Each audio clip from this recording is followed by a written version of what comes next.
ఉన్న బంగారాన్ని విడిపించి ఆ రోజు ఆన్లైన్ రేటుకే మేము కొంటాం. Sharma gold company. నమస్కారం, సుమన్ టీవీకి స్వాగతం. అక్టోబర్ మాసంలో ద్వాదశ రాశుల వారికి ఎలా ఉండబోతుంది, నవగ్రహాల స్థితిగతులు ఎలా ఉన్నాయి, ఏ రాశుల వారు ఎటువంటి పరిహారాలని పాటించుకోవాలి, ఈ అంశాన్ని తెలియజేసేందుకు మనతో పాటు ఉన్నారు ప్రముఖ ఆస్ట్రాలజిస్ట్ మరియు వాస్తు వేదిక నిపుణులు దేవి ఉపాసకురాలు అయినటువంటి శ్రీమతి జయప్రద గారు మనతో పాటు ఉన్నారు. అమ్మని అడిగి మరిన్ని విషయాలు తెలుసుకుందాం. నమస్కారం. నమస్తే అమ్మ, శ్రీమాత్రే నమః. అమ్మ, ద్వాదశ రాశుల వారికి ఎలా ఉండబోతుందో తెలుసుకునే ముందుగా మనకి నవగ్రహాలు సంచారం అనేది ఏ రకంగా ఉంది, ఏ గ్రహాలు ఎటువంటి ఫలితాలను అందిస్తున్నాయో తెలియజేయండి. తప్పకుండా.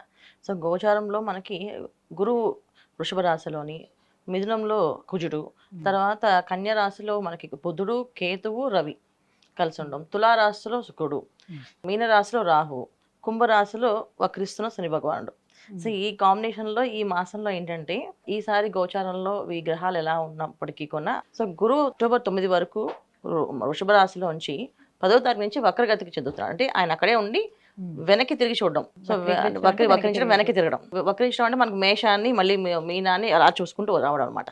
సో దీనివల్ల ఏంటంటే కొన్ని రాశులకి అనుకూలంగా, కొన్ని రాశులకి ప్రతికూలంగా ఫలితాలు వస్తున్నాయి ఈ మాసంలో. తర్వాత వచ్చేసి రవి, బుధుడు, కుజుడు స్తంభించడం. కుజుడు 20వ తారీఖుకి కర్కాటక రాశిలోకి వచ్చి మళ్ళీ తిరుగమనం మళ్ళీ మిథున రాశిలోకి వస్తున్నాడు. ఒక విధంగా చెప్పాలంటే కుజుడు కూడా వక్రిస్తూ మళ్ళీ తిరిగి మళ్ళీ మిథున రాశిలోకి వస్తున్నాడు. సో 20వ తారీఖు వరకు మిథునంలో ఉన్న కుజుడు కర్కాటకానికి మారుతున్నాడు. కర్కాటకం మారిన తర్వాత మళ్ళీ ఒక 20 రోజులకి మళ్ళీ ఆయన తిరిగి సింహంలో రావాలి కదా, ఆయన మళ్ళీ వెనక్కి వెళ్ళి మళ్ళీ మిథునంలోకి వెళ్తున్నాడు. సో మళ్ళీ వెనక్కి వెళ్ళి మిథునంలో ఉండడం వల్ల ఏంటంటే కొన్ని రాశులకి మళ్ళీ ప్రతికూలమైన ఇబ్బందులు, కొన్ని రాశులకి అనుకూలంగా ఉన్నాయి. చాలా కాలం అక్కడే ఉండడం జరుగుతుంది కుజుడు. అంటే ఇది నీ కుజస్తంభన అంటాం. సో కుజుడు ఒక్కొక్కసారి స్తంభించి అలా ఉండిపోతుంటాడు. సాధారణంగా అయితే ఆయన ఎక్కువ రోజులు ఉండరు కదా, ప్రతి మాసం మారుతూ ఉంటాయి. మాసగ్రహాలన్నీ ఏంటంటే రవి కానీ, బుధుడు, కుజుడు, శుక్రుడు వీళ్ళు ప్రతి మాసము మారుతూ ఉంటారు. బుధుడైనా, శుక్రుడైనా, కుజుడైనా మారుతుంటారు. ఒక్కొక్కసారి ఏంటంటే కొన్ని రాశులు అంటే రవికి, చంద్రుడు తప్ప మిగతా అన్ని కూడా వక్రించే అవకాశం ఉంది. అంటే వెనక్కి తిరగడం కానీ, అలా స్తంభించి ఉండిపోవడం కానీ జరిగే అవకాశం ఏంటంటే ఈ గ్రహాలు శుక్రుడికి, కుజుడికి, గురువుకి ఇలా కాంబినేషన్ వీళ్ళకు ఉంటాయి. సో రవిచంద్రుడు ఎప్పుడు కూడా వక్రించారు, వాళ్ళు ముందుకే వెళ్తారు. ముందు గమనం కానీ వెనక అనేది రాదు. సో మిగతా రాశుల్లో మాత్రం ఈ ప్రభావం అనేది ఉంటుంది. అయితే ఈ ప్రభావం ఎప్పుడు దాకా ఉంటుంది అంటే ఒక్కొక్కసారి అవి చెప్పలేము అనమాట. అది స్తంభిస్తే అవి ఎక్కువ కాలం, సంవత్సర కాలం కూడా ఉండే అవకాశాలు ఎక్కువగా ఉంటాయి. అది కుజుడైనా, గురువు వక్రించినప్పుడు కూడా ఒక్కొక్కసారి రేపు గురువు వక్రించేది 119 రోజులు ఉంటున్నాడు ఆయన వక్రించి. సో ఈ 119 రోజులు అంటే దాదాపు మనకి 3 నెలలు 15 రోజుల పైనే, మనం 3 మాసాలు మనం చూసుకోవాలి. సో ఈ 3 మాసాల్లో కొన్ని రాశులకి అనుకూలమైన ఫలితాలు, కొన్ని రాశులకి ప్రతికూలమైన ఫలితాలు వస్తాయి గురువు వక్రించడం వల్ల. ఇప్పుడు గురువు ఉండడం వల్ల ఎటువంటి ఇబ్బందులు అయితే ఎదుర్కొంటున్నామో అలాగే కుజు స్తంభన కూడా అలాంటి ఇబ్బందులే ఉన్నాయి. సో ఈ మాసంలో అది కూడా జరుగుతుంది కనుక కొన్ని రాశులు వాళ్ళకి అనుకూలంగా, కొన్ని రాశులు ప్రతికూలంగా ఇబ్బంది పడే అవకాశం ఉంది. సో కుజుడు స్తంభించడం దాదాపు మనం లెక్క వేసుకుంటే 119 రోజులు గురువు అనుకుంటే కుజుడు ఇంకా ఎక్కువే ఉన్నారు. వచ్చే ఏడాది వరకు మే, జూన్ వరకు ఆయన అక్కడే స్తంభించినట్టుగా కనిపిస్తున్నాయి మిథునంలోనే. సో దానివల్ల చాలా వరకు ఇబ్బందులు పడే అవకాశం ఎక్కువగా ఉంది. సో ముఖ్యంగా మిథున రాశి వాళ్ళకి ఇబ్బందిగా ఉంటుంది. సారి గోచార ఫలితాలు మనకి కొంతమందికి మేలు జరగచ్చు, కొంతమందికి కీడు జరగచ్చు, కొంతమందికి అదృశ్య యోగాలు, రాజయోగాలు రావచ్చు. ఇవన్నీ జరిగే అవకాశం ఈ మాసంలో చాలా రాశుల వాళ్ళకి ఉన్నాయి. అబ్బా, మరి కన్యా రాశి వారికి అక్టోబర్ మాసం ఎలా ఉండబోతుంది, ఏ గ్రహాలు ఏ స్థానాల్లో ఉన్నాయి, ఎటువంటి ఫలితాలను ఇస్తున్నాయి? తప్పకుండా అన్న. సో కన్యా రాశి వాళ్ళకి ఈ మాసంలో అనుకూలంగా ఉన్నది ఏంటంటే కుజుడు ఒక్క అనుకూలంగా ఉన్నారు. కుజుడు ఒక అనుకూలం లాభస్థానం, దశమ స్థానంలో ప్లస్ లాభస్థానంలో కుజుడు ఉన్న మార్పు వల్ల కుజుడు వచ్చే ఫలితాలు ఏంటంటే వీళ్ళకి ధైర్యాన్ని ఎక్కువగా ఇస్తాడు. సో ఏ పని చేయాలన్నా ఒక ధైర్యంగా నేను చేయగలను, నా వల్ల అవుతుంది అని సెల్ఫ్ కాన్ఫిడెన్స్ ఎక్కువగా ఉంటుంది. ఆ పని చేస్తామని నమ్మకం ఉంటుంది. ఇది ఏదైనా కానీ నా వల్ల ఇది అవుతుంది అని చెప్పి ఆ మోటివేషన్ వాళ్ళు చెప్పే మాటలు ఉంటాయి చూడు, అవి వీళ్ళకి అన్ని పనులు అయిపోయినట్టే. సో కన్యా రాశిలో ఈ మాసంలో ప్రతికూలమైన గ్రహాలు ఎక్కువగా ఉన్నాయి. అనుకూలమైన గ్రహం కుజుడు అనుకూలంగా ఉంది. తర్వాత రాహు, 7వ స్థానంలోనే రాహు. వీళ్ళిద్దరు తప్ప మిగతా అన్ని కూడా ప్రతికూల ఫలితాలే ఎక్కువగా ఇస్తున్నారు. సో అయితే ఏంటంటే ఈ ధైర్యం ఎప్పుడైతే ఉందో మనిషికి, మానసిక ధైర్యం ఎప్పుడైతే ఉంటుందో ఏదైనా సాధిస్తామని నమ్మకం ఉంటుంది వాళ్ళకి. సో ఆ ధైర్యాన్ని ఇవ్వడం వల్ల చాలామంది వాహన యోగం కానీ, గృహయోగం కానీ చేసేస్తాం, సాధిస్తామని చెప్పి ముందుకు వెళ్తారు. సో మెయిన్ కుజుడు వీళ్ళకి అనుకూలంగా ఉండడం వల్ల లోన్లు బాగా వస్తాయి. సో అందుకని లోన్లు తీసుకోవడం కానీ పెట్టుకోవడం కానీ కొనుక్కోవాలనుకున్న వాళ్ళు కొనుక్కోవడం కానీ జరుగుతుంది. కాకపోతే నా ఉద్దేశం ఏంటంటే వాళ్ళ లోన్లు ఎంతప్పటికి వచ్చినప్పటికీ కూడా ఎప్పుడైనా సరే ఒక కాలం అని ఉంటుంది, మంగళవారం అప్పు చేస్తే అప్పు తీరదని, జీవితంలో అప్పు తీరదని. అలాగే కుజుడు అనుకూలంగా ఉండాలని మనకి లోన్ల అవకాశం ఉన్నప్పటికీ కూడా మనం తీసుకోకుండా ఉండడం అనేది ఉత్తమ ఫలితం. ఎందుకంటే తీసుకుంటే ఆ లోన్ ఎప్పటికీ కడుతూనే ఉంటాం. ధైర్యము సాహసం అన్నీ మంచివే, కాకపోతే ఏంటంటే కొన్ని అప్పులు చేసే విషయంలో కొంచెం జాగ్రత్తగా ఉండడం మంచిది. తప్పని పరిస్థితి కాన్వర్ట్ సిచ్యువేషన్ అయితే కానీ తప్ప తీసుకోకుండా మంచి ఫలితాలు వీళ్ళకి అంటే రానున్న రోజుల్లో హ్యాపీగా ఉంటారు. ఇప్పుడు అప్పులు అనేది ఆటోమేటిక్గా వచ్చేస్తే పుట్టేస్తే వీళ్ళు తీసేసుకుంటారు, కానీ తీర్చడం అనేది చాలా కష్టంగా అవుతుంది వీళ్ళకి. సో అందుకని ఏంటంటే ఆ ఒక్కదానికి వెళ్లకుండా మిగతా అన్ని విషయాల్లో చేసుకోవచ్చు.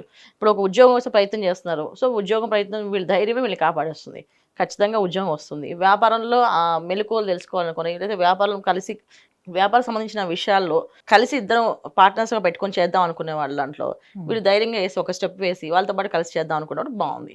అయితే ఎవరెవరికి ఇంకా బాగా రాణిస్తుంది అంటే ఆటోమొబైల్స్ బిజినెస్ చేసే వాళ్ళకి, ఐరన్ సంబంధించిన బిజినెస్ చేసే వాళ్ళకి, ఆయిల్కి సంబంధించిన బిజినెస్ చేసే వాళ్ళకి కొంచెం అనుకూలంగా ఉండి ఇబ్బందులు లేకుండా ఉన్నాయి. సో ఆటోమొబైల్స్ వాళ్ళకైతే బ్రహ్మాండంగా ఉంది, ఆయిల్ బిజినెస్ వాళ్ళకి కొంచెం 50-50 ఛాన్సెస్ వాళ్ళకి కూడా. సో మిగతా రంగాల్లో వ్యాపారాలు చేసే వాళ్ళకి కొన్ని విషయాలు దశమస్థానంలో కుజుడు, లాభస్థానంలో కుజుడు మార్పు వచ్చడం వల్ల తెలియని ఖర్చులు, విదేశీ ప్రయాణం కానీ లేదా ఏదైనా టూర్కి వెళ్దామని కానీ తీర్థయాత్రకు వెళ్దామని కానీ ఉంటుంది. సో తీర్థయాత్రకు వెళ్తే పుణ్యం వస్తుంది, కానీ విహారయాత్రకు వెళ్తే ఇబ్బందులు వస్తాయి. సో విహారయాత్రలు ప్రయత్నం చేయకుండా తీర్థయాత్రకు వెళ్ళొచ్చు. సో స్వస్థానంలో కేతు ఉండడం వల్ల ఎటువంటి ఫలితాలను ఎప్పుడైనా సరే ఆయన నిక్షిప్తంగా ఉంచి ఒకేసారి బయటికి బాంబు పిలిచాడు పిలుస్తాడు. ఏ సమస్య అయినా ఒక డయాబెటీస్ అనుకోండి, ఒక థైరాయిడ్ అనుకోండి, ఏదైనా సరే ఒక సమస్య వచ్చిందంటే అది ఒకేసారి పేలుస్తుంది. ఓ ఇది వచ్చింది అని చెప్పేసి దానికి ఏంటంటే భయం వేస్తుంది, ఆందోళన పడతాం. సో సప్తమ స్థానంలో ఉన్న రాహు ఏంటంటే ఎప్పుడు కొన్నా మనుషులందరూ మేము ఉన్నాం నువ్వు చేసే చెప్పేసి అంటారు. అంటే ఎలా అంటే ఇప్పుడు 10 మంది నించొని అందరికి ఈత వచ్చినా సరే ఈ అబ్బాయిని పని వేళ నువ్వు దూకే అని చెప్పి తోసేస్తారు. సో ఈ అబ్బాయి అందరూ చెప్తారు అని చెప్పి ఈ అబ్బాయి దూకుతారు, ఈ అబ్బాయికి ఆ ప్రమాదం వచ్చే అవకాశం ఉంటుంది. ఈత వచ్చినప్పటికీ కూడా తెలివైన వాళ్ళు అన్ని విషయాల్లో తెలివిగా తెచ్చుకున్న వాళ్ళు కొన్నా బోల్తా పడే అవకాశం ఎక్కువగా ఉంది సప్తమ రాహు ఉండడం వల్ల. సో అందువల్ల ఏంటంటే కొన్ని విషయాలు జాగ్రత్తగా ఆచితూచి నవమంలో ఉన్నటువంటి గురువు ఎటువంటి ఫలితాలను ఇవ్వడం వక్రిస్తున్నాడు కదా 9వ తారీఖు నుంచి ఆయన. ఎప్పుడైతే వక్రగమనంలోకి వెళ్ళారో శని భగవాన్ ఒక ఫలితాలు అనేవి కూడా వీళ్ళకి ఏంటంటే తక్కువ. సో మెయిన్ ఏంటంటే గురువు ఒక అనుగ్రహం అనేది ఎప్పుడు కూడా కన్యా రాశి తక్కువే ఉంటుంది. ఎందుకంటే కన్యా రాశిలో గురువు అనేది అంత మంచి ఫలితాలు ఎప్పుడు ఇస్తుంది అన్నానికి. సో ఒక గురువు అనే గ్రహం ఎప్పుడు కూడా ఏంటంటే మంచిది, అంటే ఒక దైవ బలం దైవశక్తి. మన ఇంట్లో దేవుడు దీపారాధన చేస్తాం, పాజిటివ్ ఎనర్జీ ఉంటుంది. దీపారాధన చేయలేదు, నెగిటివ్ ఎనర్జీ ఉంటుంది, పాజిటివ్ రాదు. సో ఎప్పుడైతే దీపం వెలుగుతూ ఉంటుందో ఆ ఎనర్జీ పనిచేస్తుంటుంది. సో గురువు ఒక ఆరాధన, గురువుని ఒక స్మరించుకుంటుంటే ఆ ఎనర్జీ పనిచేస్తుంటుంది వీళ్ళకి. సపరేట్గా రావాలని ఏమి ఉండదు. కాకపోతే వీళ్ళు ధైర్యం ఎక్కువగా ఉండి ప్రతి విషయంలో మీరు చేయగలం అనే కాన్ఫిడెన్స్ ఏదైతే ఉందో అది సెల్ఫ్ కాన్ఫిడెన్స్ మంచిదే, కానీ దాని ఒక్కొక్క విషయాల్లో కొన్ని విషయాల్లో అది ఓవర్ కాన్ఫిడెన్స్గా వెళ్ళినప్పుడు వాళ్ళు ఇబ్బంది పడతారు. సో అది ఫస్ట్ వీళ్ళు తెలుసుకోవాలి ఏంటంటే ఇది నేను చేసే పని కరెక్ట్గా చేయగలనా లేదా అని. మరి అన్ని గ్రహాలు వీళ్ళకి అనుకూలించాలి అని అంటే ఏ దైవారాధన చేసుకోవాలి, ఎటువంటి పరిహారాలను పాటించాలి? తప్పకుండా ఇది దశమస్థానంలో కుజుడు లాభస్థానంలోకి వస్తున్నప్పుడు కుజుడు ఒక ఫలితాలు ఎక్కువగా రావాలి కనుక గణపతి ఆరాధన వీళ్ళు చేసుకోవాల్సింది. సో గణపతి ఆరాధన గం గణపతే నమః, గం గణపతే నమః, గం గణపతే నమః 108 సార్లు తక్కువ కాకుండా జపం చేసుకుంటూ బయటికి వెళ్తే అన్ని పనులు అవుతాయి. సో గణపతిని ఆరాధించడం వల్ల ఏ విఘ్నాలు రాకుండా ఆయన అన్ని పనులు అనుకూలంగా మారే అవకాశం ఎక్కువ చేస్తారు. సో విఘ్నాధిపతి కదా ఆయన పూజిస్తే మనకు అన్ని విఘ్నాలు తొలగిపోతాయి. అలాగే ఈ కన్యా రాశి వాళ్ళు ఈ మాసంలో అన్ని గ్రహాలు ప్రతికూలంగా ఉన్నప్పటికీ కూడా కుజుడు అనుకూలంగా ఉన్నారు కనుక గణపతి ఆరాధన చేయడం వల్ల ప్రతి ఒక్క పని ఫాస్ట్గా అవుతుంది, ధైర్యం ఎక్కువగా ఉంటుంది, అలాగే వాళ్ళ సెల్ఫ్ కాన్ఫిడెన్స్ ఎక్కువగా ఉంటుంది, పని కూడా అయిపోతుంది. కాకపోతే ఏంటంటే వీళ్ళు గణపతి ఆరాధన గం గణపతే నమః అనుకోవడం, తర్వాత బుధవారం పూట గోశాలకు వెళ్ళి పాలకూర పెట్టడం గోవుకి.